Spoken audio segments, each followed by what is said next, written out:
legacy of Mike Tyson. Possessed with one of the most devastating knockout punches in the history of the sport, this incredible specimen of boxing talent has, in a few short years, risen from the daily struggle for survival to the elite class of the world's greatest champions. He is a superstar of the 80s whose records are at the top of the charts.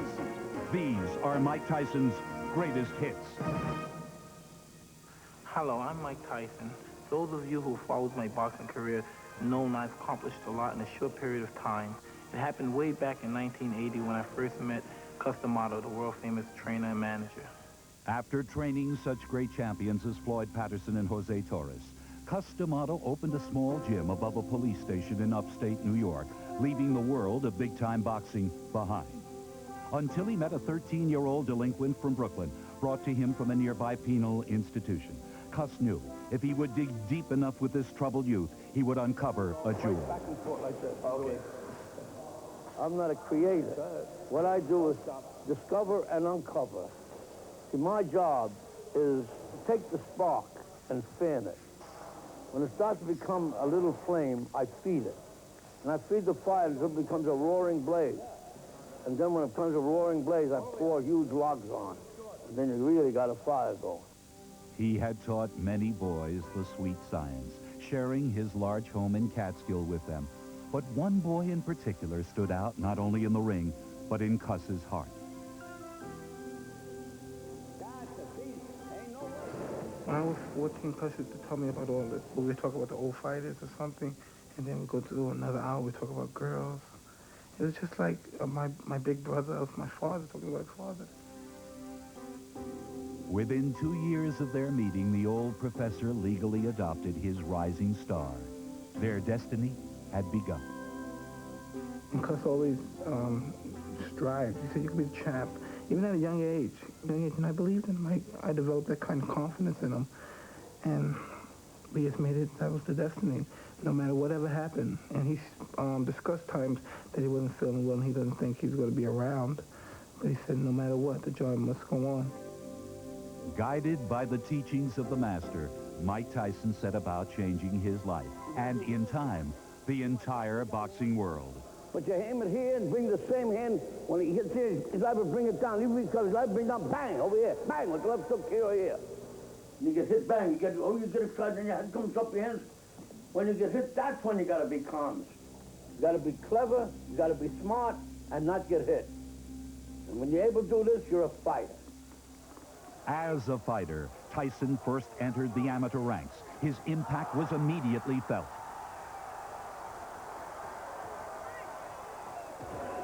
After a successful amateur career, Mike Tyson now stepped into the ring as a professional. It was a new game for the 18-year-old. He would be up against stronger, more mature competition. But he had trained for this moment, and he had learned his lessons well.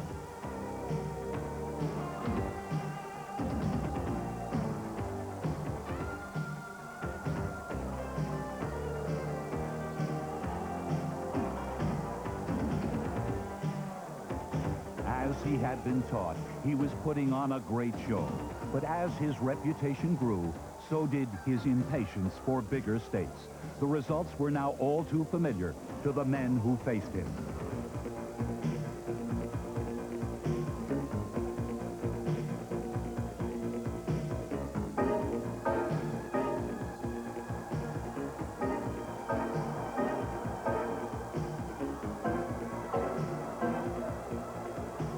He fought like a seasoned veteran, stalking his opponents, choosing his punches well. He could mix it up, exchanging combinations, and then pick a target, punishing the body.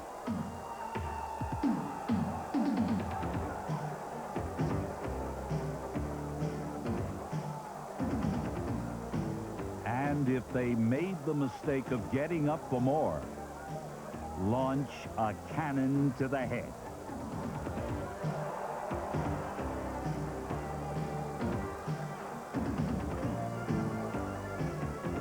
Compact, quick, and incredibly powerful, he fine-tuned his knockout punch. His confidence soared. With Customato's guidance, Mike had gained the respect of the public and his peers.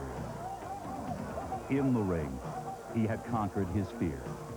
But now there was an even greater challenge. And this time, he had to face it alone.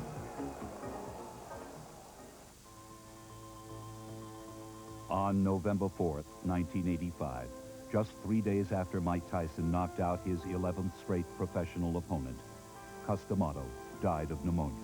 Though the master was gone, his voice still echoed in the gym he called home.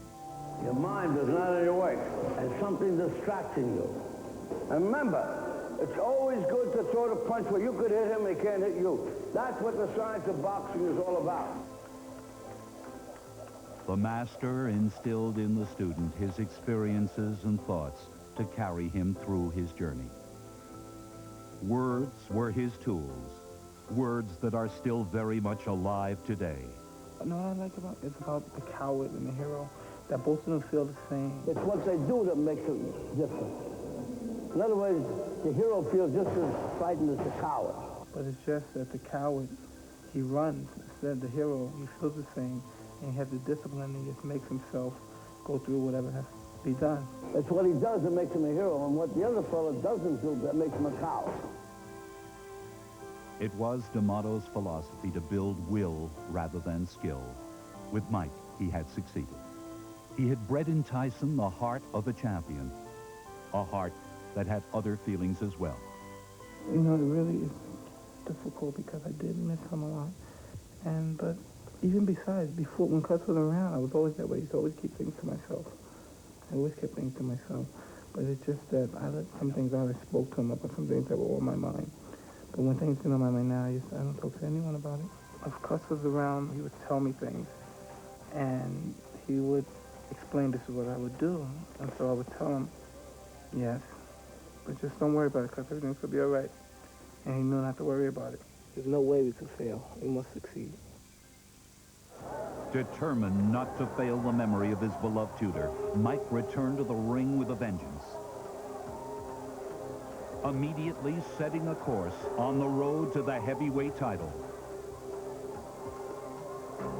A passion for victory exploded in enormous blows. The pace accelerated as he met each new challenge head-on, steamrolling through the middle ranks of the heavyweight division, throwing some of the best punches many had ever seen,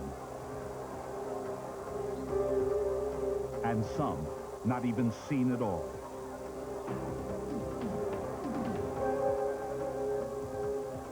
During the last 10 months of 1985, in his first year as a pro, Mike Tyson had knocked out all 15 of his opponents.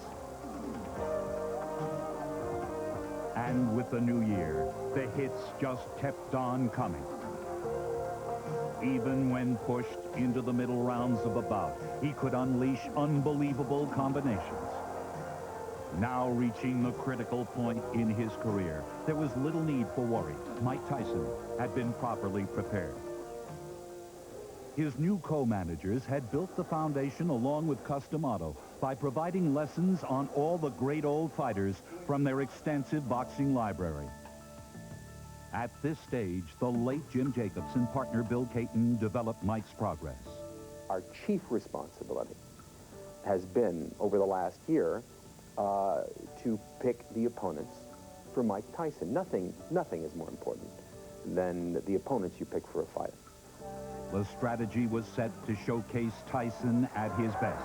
When someone sees a Mike Tyson fight, we want them to leave the arena saying, when can we go see him again? We decided the time was at hand for the marketing of Mike with a technique that had never been used before, simply because video cassettes were never really available to a manager before. We prepared cassettes of all of Mike's fights and sent those cassettes with a covering letter to the top sports writers and top television personalities throughout the country. For Mike Tyson, the value of the press has been priceless, as one of boxing's most respected writers can attest. The press plays a very big part in the sense that if a promoter or manager knows how to use the press, You get the amount of ink, the timing of the ink, in such a way that getting a title shot pays. Anybody can get a title shot if you want to pay for it. The idea is to get the title shot so it pays you. That meant generous contracts, both from network television and a long-term deal with HBO. I don't believe there's ever been a fighter who has reached this prominence this quickly in the history of boxing. Yet, as the center of all this attention, Mike, like the pigeons he raised, sometimes wished he could just fly away. But can I say something? People wouldn't want to be in my shoes. They really think so because they say, wow, I can make money, I can get rich. But if they had to go through some of the things I had to go through, I think they would cry. Sometimes it's so depressing you got to go through. It's like they always want something. They want to find a way to get your money. It's always people just as hard as you work in a gym, there's people working that hard to separate you from your money. I'm doing my job 100%, and I expect them to do their job 100%. The result, the foregone conclusion, there's no way we could fail. The next step would be a network television debut in front of a partisan home crowd. Tyson was aggressive but wary, measuring his opponent through 5 rounds. There was some question about his stamina until he punctuated the answer with a swift uppercut.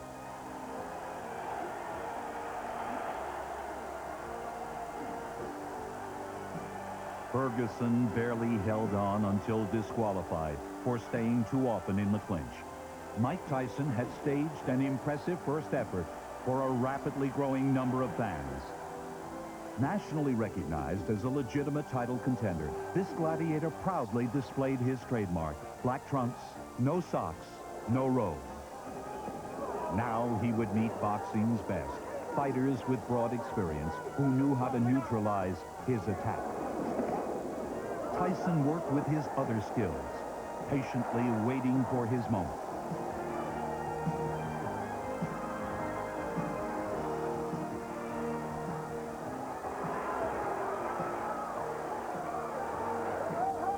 But this was a tougher breed of boxer than he was used to, and despite the victories, it was hard for him to control his frustration.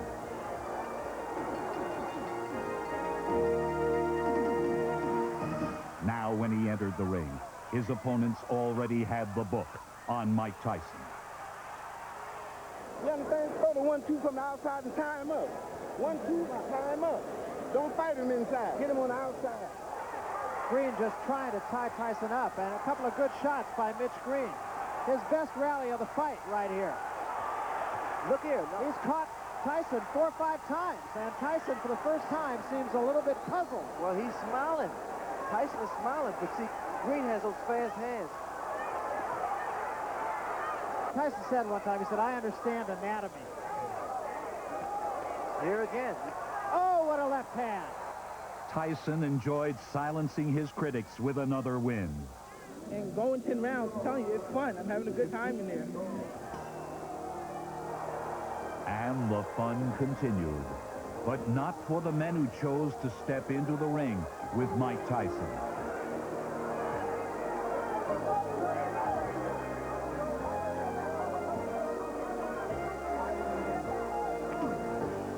Theirs was a different fate, one that came all too swiftly.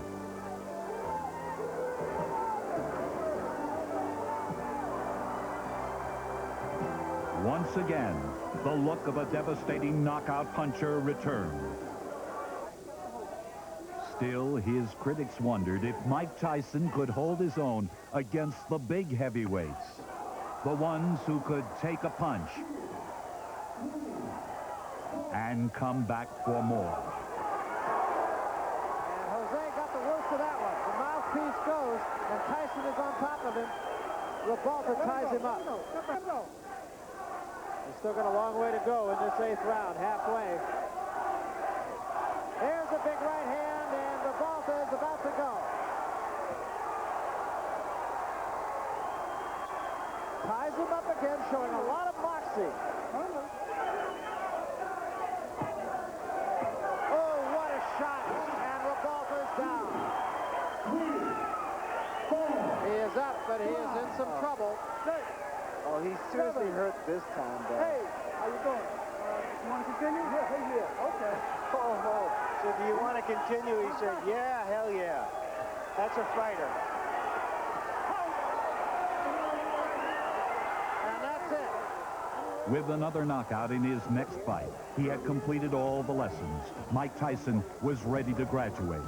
Now I was ready to challenge for the heavyweight title. My lifelong dream was about to come true. The only person standing in my way of the title was Trevor Berbick. After defeating Pinklin Thomas for the WBC title 8 months earlier, Trevor Berbick was determined to keep his prize. But someone else had other ideas. Despite some impressive measurements of his own, Tyson gave up a distinct height and reach advantage to the champion.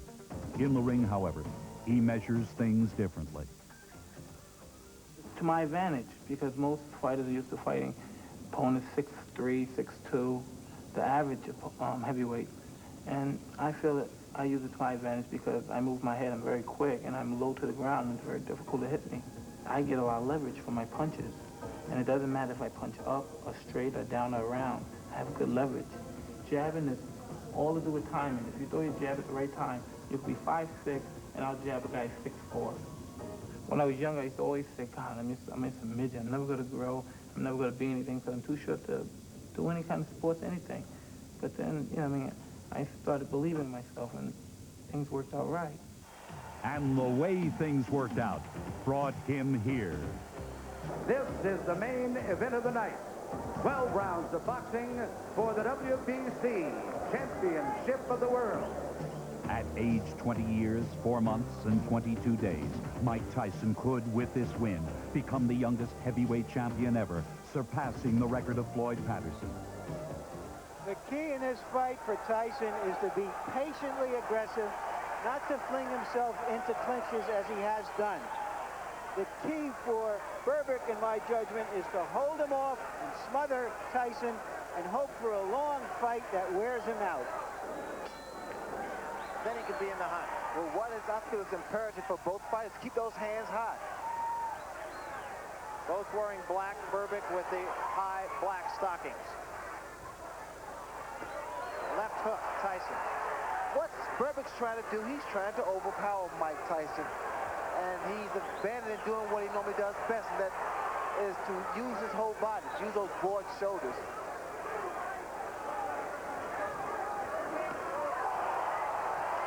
That was a big right hand by Tyson.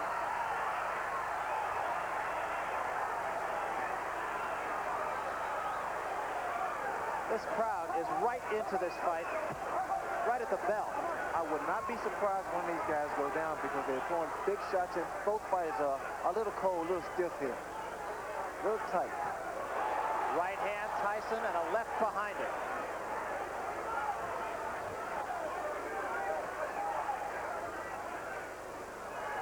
Berbick, as he told us he would, trying to go to the uppercut, so far ineffectively.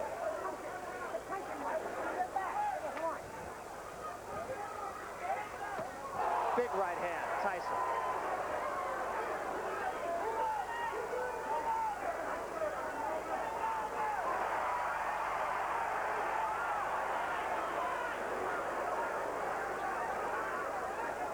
Tyson has to be patient, as Larry stated, because he's fighting a guy that's been in the ring with top caliber fighters. So he knows how to get a breathing, get that second wind going. Another big left hook by Tyson.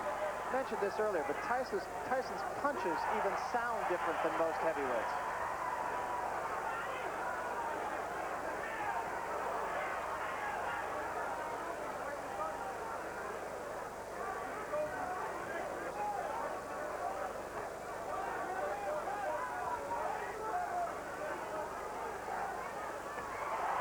That was the attempt at the uppercut by Mike Tyson. It wasn't a clean shot.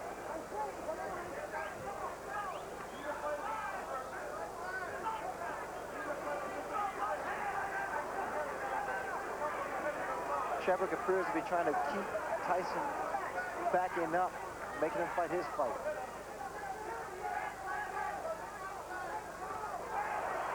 Another good left hand by Tyson, and a right behind it, and Berbick is rocked. Berbick in trouble here.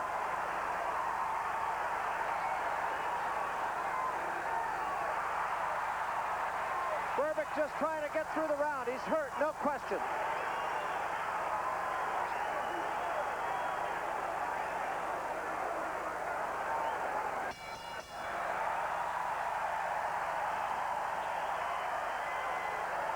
That was a big, big round for Mike Tyson, not only because he showed he had faster hands and beat Berbick to the punch, but because he did show the patient aggressiveness that we talked about earlier.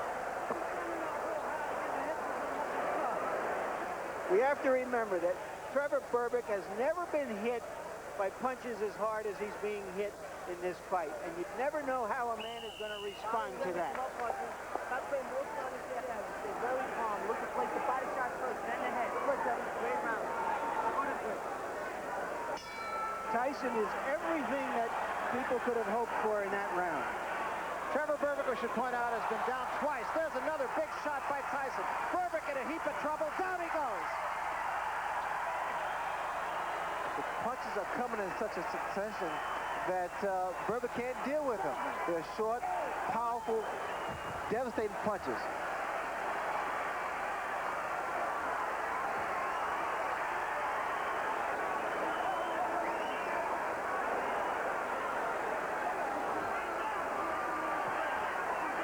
Berbick is still hurt.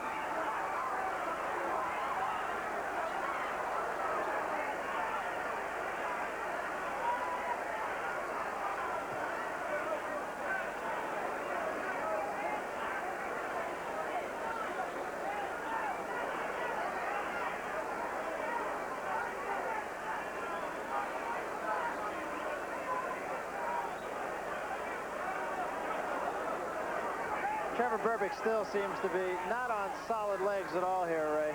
Well, again, you notice that my man's being patient. Tyson's being very, very patient, which was a big concern from a lot of other boxing people.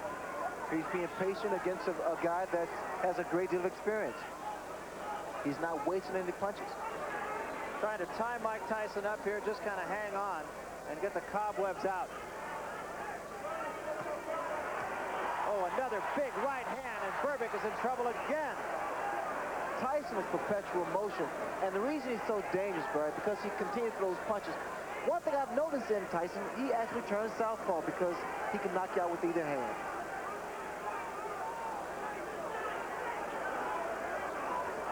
He has good leverage because he keeps his balance. He missed with that uppercut, but didn't miss by much.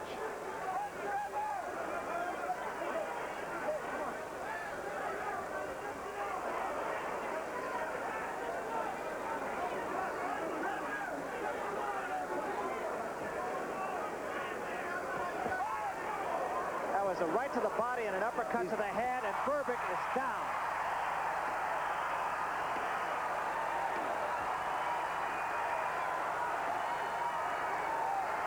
This one is going to be over, I believe. It's over. That's all, and we have a new era in boxing. See, we understand the puncher power of Mike Tyson. All you have to do is watch this replay, and Trevor Berbick has a very durable chin. He has never been hit that hard, that often by any fighter. Just tremendous shots and very quick hand speed. He set up the last knockdown with a shot to the body and came right back behind it.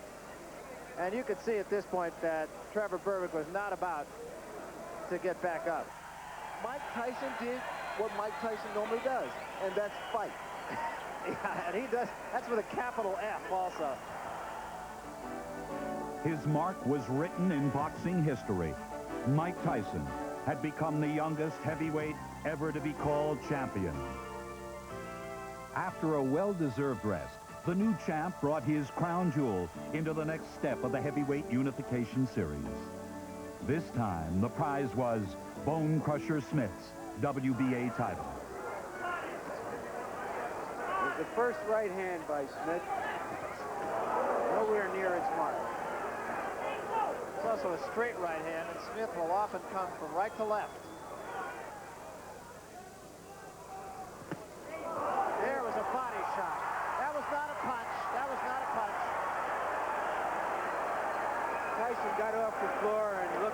Smith with disdain, as if to say, are you kidding me? You think that's a punch?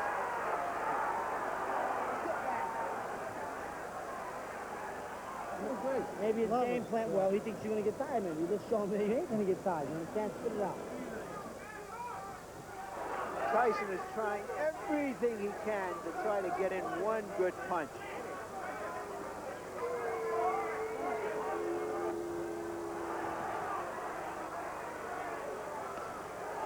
That was a right hand by Smith. That actually backed Tyson up. That was the best punch of the fight. We thought we would see that in the first 10 seconds, not in the last 10 seconds. And it is over. It was too late, was too little for Bone Crusher Smith. With this victory came Tyson's second heavyweight title. Pinklin Thomas, once holding a crown of his own, would be next to try and dethrone boxing's newest prince. But against this man, first, he would have to survive. Will self-preservation kick in for Thomas, or will he come out trying to win this fight? Took a deep breath before the opening bell. Not a bad idea against Mike Tyson. Tyson is a 6-1 favorite. Tyson starts out with a right hand. Well, you notice there's a much more aggressive Mike Tyson than there was with Bone Crusher Smith. You notice that what happens inside here, we see some clinching. That's what exactly Bone Crusher Smith did. But inside, you may see that Mike Tyson still works. Still throws punches. He's not giving Thomas a chance to unload that jab. What Angelo Dundee wants Pinklin Thomas to do is give him angles. Don't stand directly in front of Mike Tyson, because you see here, Mike can throw punches from either angle and with a lot of power. Yeah, Dundee said Tyson is a two-beat fighter. What he means by that is he comes in, he feigns left, he feigns right. There's a big left hand by Tyson, but Thomas is all right. You know why Tyson's able to nail so many guys is because he doesn't throw one or two punches. He throws a series of combinations, and one of those punches is going to land. The left hook there. Beautiful left hook. He has just not let Thomas uncork the jab. He's on top of him before Thomas could let the jab go. Well, I stated earlier, the key to this punch for Pinklin Thomas is the jab. He has not thrown the left jab to keep his man off balance. You see that it breaks your rhythm. The jab breaks the rhythm. Another big left hand. Thomas is hurt. 50 seconds left in the round. Long way. There's the uppercut.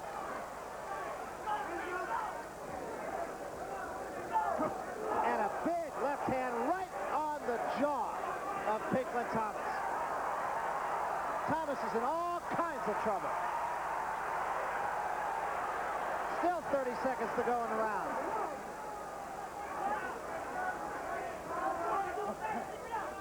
You see that jab? You see, again, it keeps him off balance.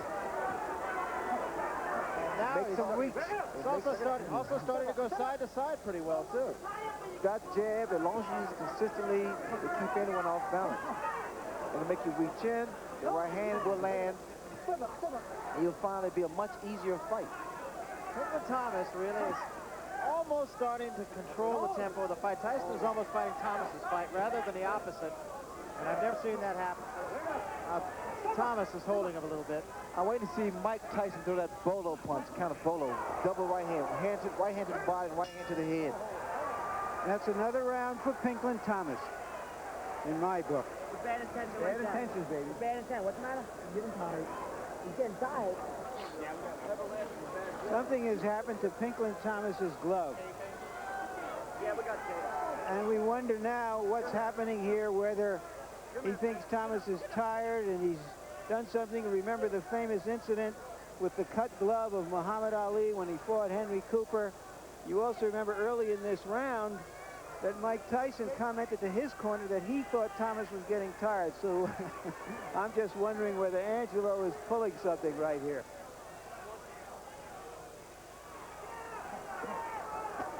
And a left hand, and that staggered Thomas. And a right hand behind it. Thomas in trouble again. And now Tyson moves in for the kill. Two uppercuts and a left hand. Thomas trying to hold on. Serious trouble, and down he goes.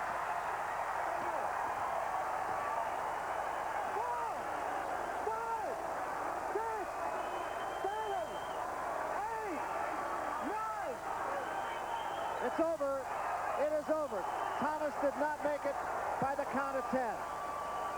You heard in the corner before that round, Kevin Rooney saying, start throwing punches with mean intentions. In effect, he was saying, can those jabs I've been telling you to throw for the first 5 rounds and start throwing some real punches.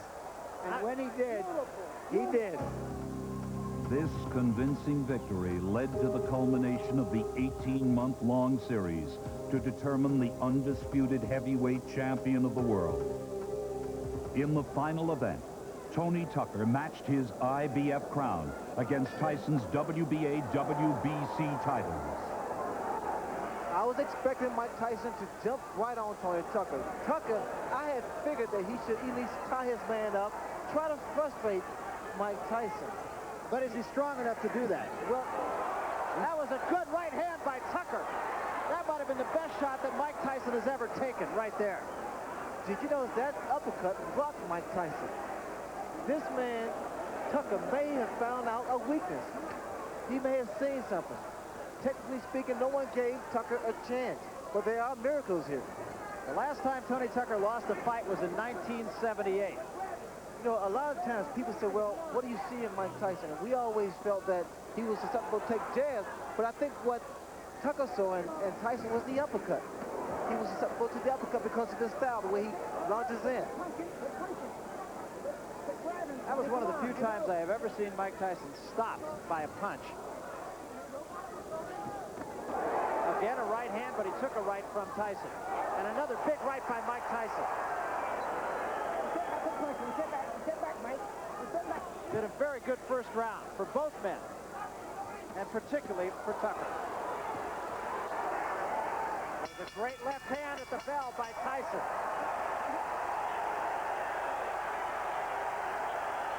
Well, Tony Tucker is a 10-to-1 underdog. He wasn't 10-to-1 in that round. You gotta go to the body first. Just like that in the end, you start to pick it up a little bit. You gotta come alive a little bit. You understand me? Yeah, how you feel? Relax yourself. Right down the end, that's where you gotta fight it out. You gotta go to the body first, then up to the head. Don't look for the one shot to the head. Go to the body. Body first. Now let's see the uppercut almost immediately after the bell. He follows a right with a left and rocks Tyson. The first time we've ever seen Tyson really rock back like that.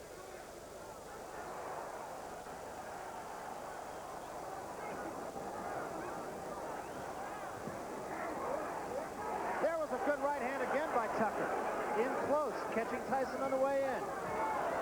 He's finished with the left hook, Barry. Step back. Crowd booing the tactics of Tony Tucker, but I'm not sure. You don't disagree with those I don't tactics. disagree at all because Tony's been tying his man up.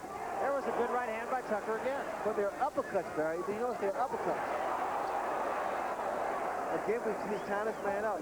Frustration should show the face of Mike Tyson.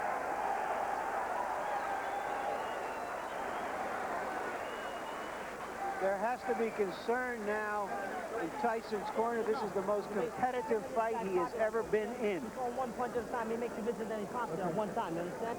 You got to take the knee, take the initiative. When you hit him to the fight, push him off, don't grab him. Push him off and attack him. But through the middle rounds, the attack faded, and Tyson's time had come. There was a big left hand. Tucker says, no, I'm all right. I'm all right.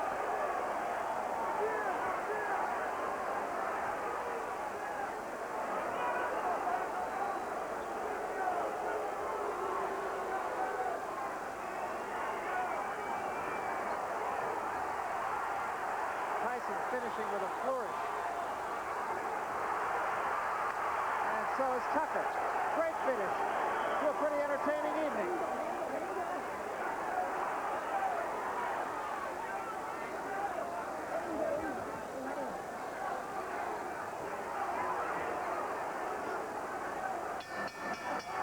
It's over. Well, Tony Tucker talked the talk and walked the walk. And Mike Tyson walked, now with 3 championship belts. The first undisputed heavyweight champion since Leon Spinks beat Muhammad Ali. But Tyrell Biggs was one man that many thought might have the right stuff to strip the champion of his crown. Three questions that Mike Tyson really has to answer. Can he cope with a clever boxer? Can he survive a heavy puncher? And can he persevere when he's hurt? You notice right from the start, Tyson is applying the pressure, trying to slow his man down. I'm seeing more jabs from Mike Tyson than I've seen in the past. See a lot of movement on the part of Tyrell Biggs. Good lateral movement. Those hands should be up a little higher because, again, the hand speed of Mike Tyson is very good. You have said that Biggs has to go side to side to win the fight, Ray. Go side to side, give your man angles, throw the jab like he's doing now, not to let Tyson set up.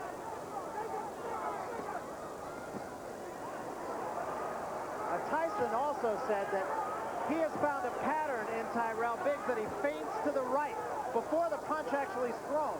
Well, whatever he does, the fact that Tyson has to set up to get that kind of leverage. See, a good snapping jab is very effective. Whether or not Biggs will keep this up is yet to be seen.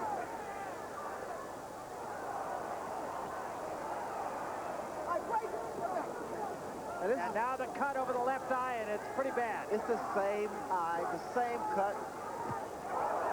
And another big left hand, and Biggs is hurt. That 6 was beautiful. Let's see, 6-5-1, 6-5-2-1. Oh, come on, this guy's gone. Now listen, come on, you're better fighting Ty, him. fire from your chin, though. The guy can't fight inside, so if you got no legs, fight him inside if you got. Those numbers you heard were a fight combination. Customato, the mentor of Mike Tyson, used to put numbers on the different fight combinations, and Kevin Rooney is Tyson's disciple. I heard something interesting in Biggs' corner. Benton told him, his trainer said, if your legs are gone, stand there and fight him. Stand toe-to-toe and fight him. So apparently the legs of Tyrell Biggs are shot.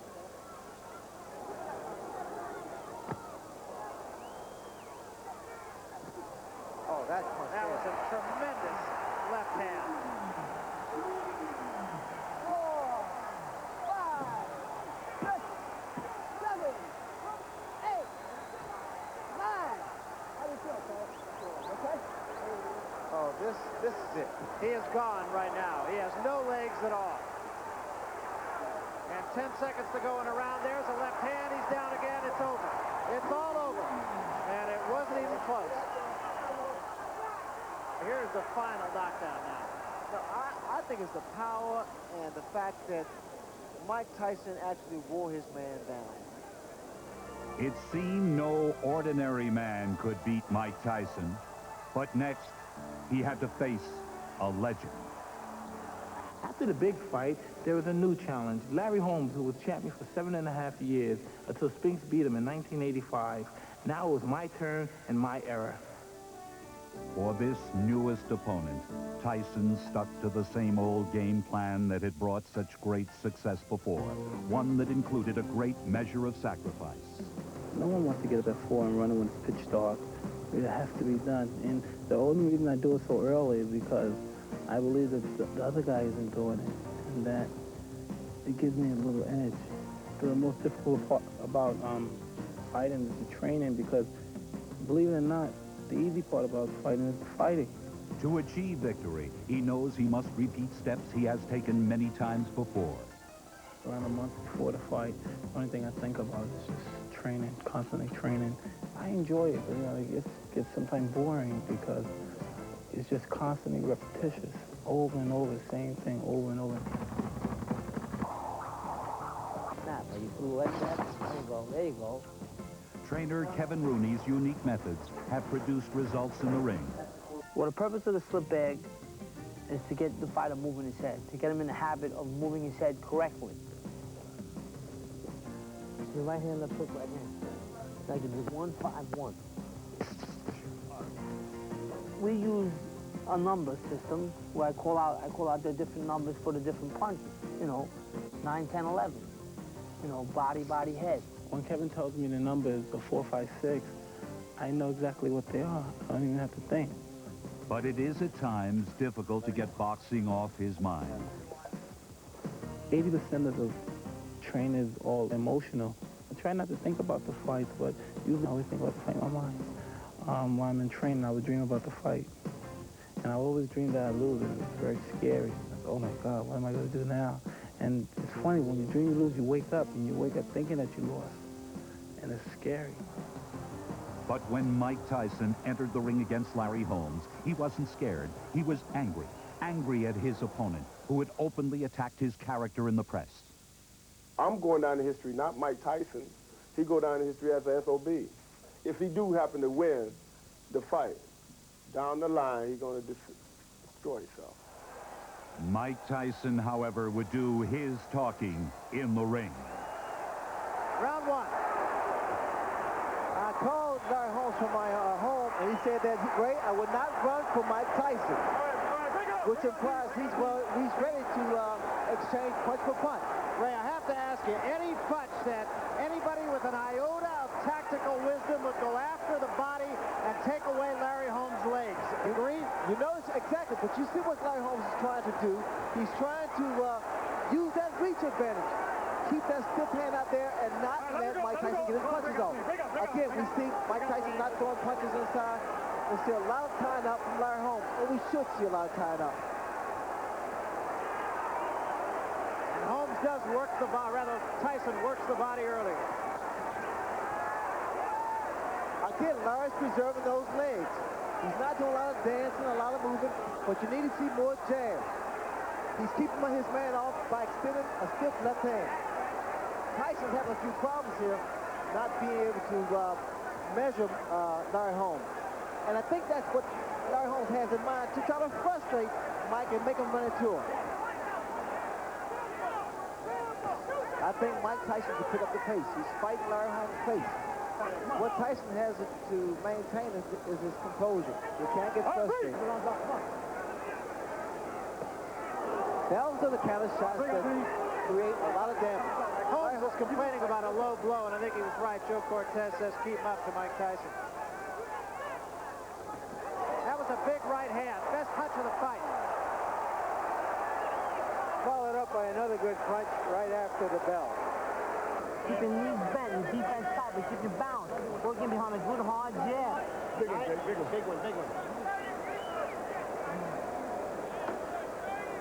All right, Big Jack. So, another one. It was Customato who said that sometimes a great old fighter who appears to be shot can pull together one big effort. Look at Larry Holmes. Larry Holmes is trying it right here. Look at the jab. It's starting to stick out and snap. And the crowd is really into this. Has been from the opening bell. Look at the jab. Larry hands it down. He's popping the jab. Watch. Listen to the crowd now, Barry. It's fascinating how they change all of a sudden.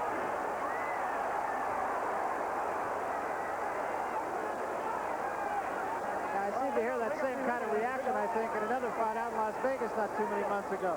Oh, yeah, people change their mind because all of a sudden Larry Holmes putting up a pretty good fight. Well, we talked about the fact that Holmes one day said he would jab, and the next day said he'd use his right hand and an uppercut. He's done both.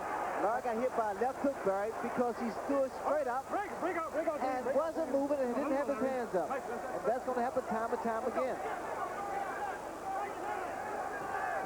He cannot afford to do that. Like here, for example, he must tie his man up. Here you go, Larry. Let's go. Come on.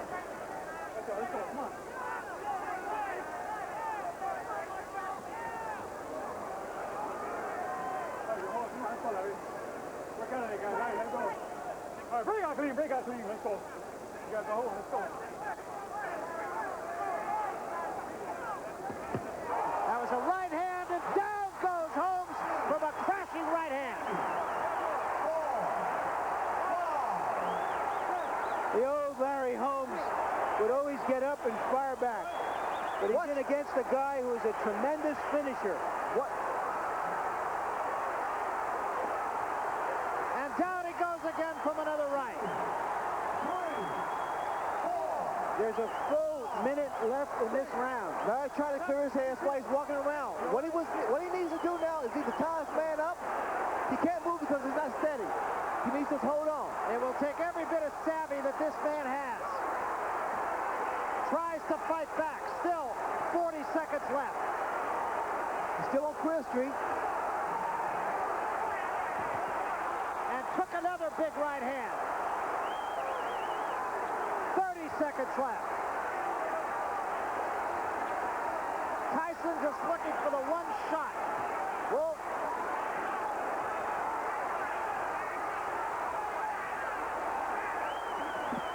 15 seconds left.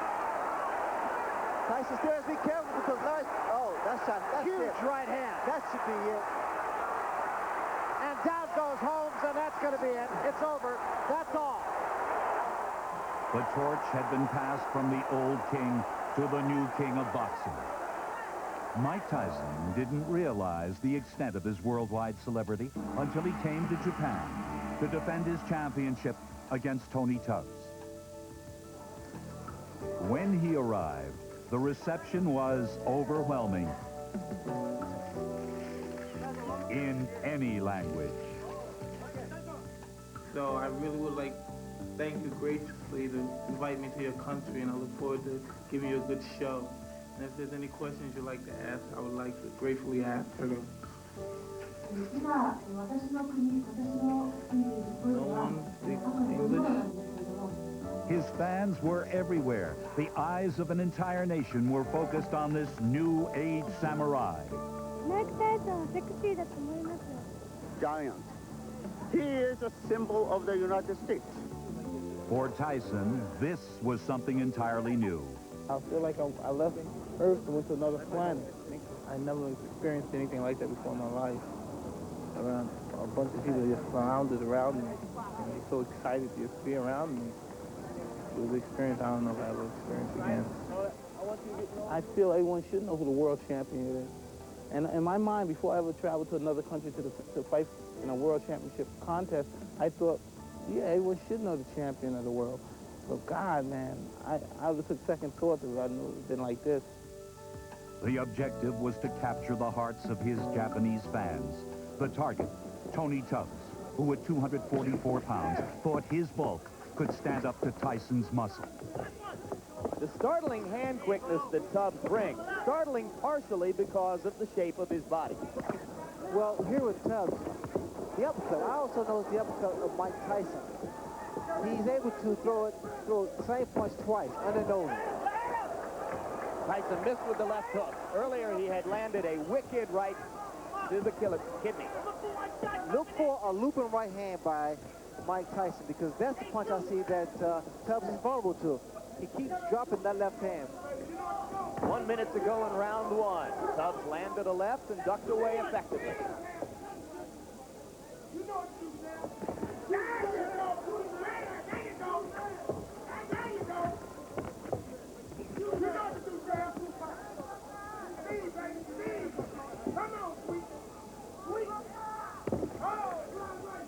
What Tubbs needs to be doing now, he needs those 2 and 3 jabs to kind of break the rhythm of Mike. Because what's happened, Tyson started to set up. You need to break that rhythm with a jab. Tubbs throwing the uppercut. A lot of people think he will have to be effective with that punch because Tyson comes in constantly. Well, Tyson also learns him with an overhand right there, and that's one of the mistakes he makes. 10 seconds to go in round one.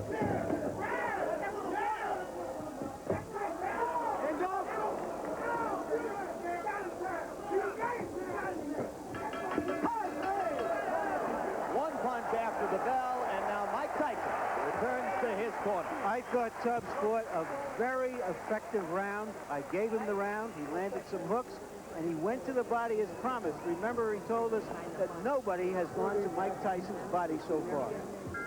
Okay. Second down. Second down. Okay. Second down. Round 2.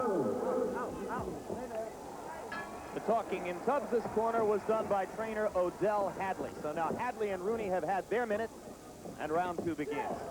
Tubbs keeping that right hand up because of the left hook of Mike Tyson. But also, you notice now you see a much more relaxed Tony Tubbs. So now his punches are being more fluid.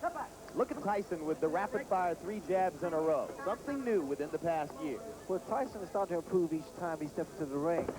But what I see here in Tubbs is pretty much trying to get range so he can drop his right hand, because in this corner, they told him to drop the right hand. But his left hook lands, but he needs to come back with the right hand.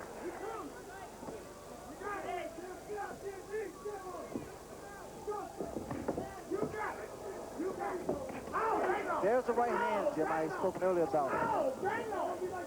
You must give Tyson angles. You can't remain stationary. Hands must stay up and stay out of the corner.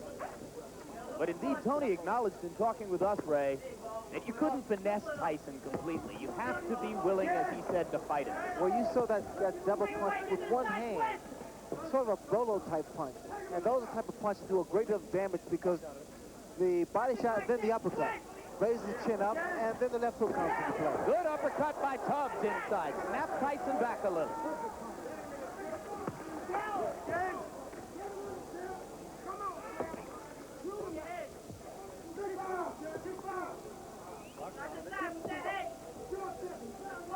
Tubbs has to be very careful. You notice to put both feet together, and it's easy to be knocked down or knocked off balance.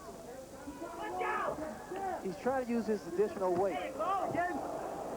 Coming up on a minute to go in round two. Tony Tubbs so far appears in no way intimidated by Tyson's fury, as have so many of his opponents. Good left hook. Good combination by Tubbs.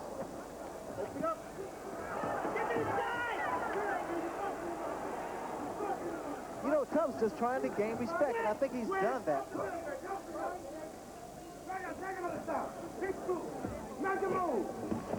Good left by Tyson. Tubbs reels. Those hands must be kept up higher. And again, like I stated earlier, Jim, I don't think it's a good idea to exchange punches with Tyson. Good body shot, but we need combinations now. 30 seconds left in the round. Both fighters have had their say here. I couldn't tell whether or not that punch hurt. Tubbs is hurt. Tubbs is hurt badly. It was a left hook. And it's over. Odell Hadley has jumped in the ring. The fight is over. This was a man who had picked himself up from the mean streets of the city to stand at the pinnacle of his sport. This era belonged to Mike Tyson. So there you have it. I hope you enjoyed taking a look back at my career. And believe me when I tell you, the best is yet to come.